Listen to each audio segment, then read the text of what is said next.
నీ బలాన్ని నేను అంచనా వేయగలుగుతున్నాను హనుమా.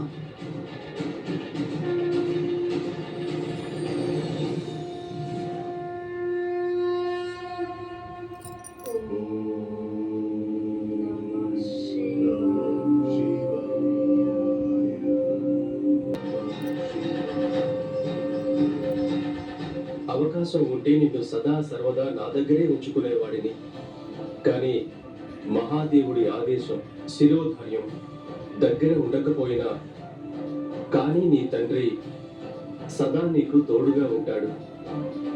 శంకర సుమన కేసరి నందన, నీ తండ్రిని అర్పించుకునే గర్వం నా జీవితంలో అత్యంత గొప్ప సంపద అవుతుంది. పవనసుత,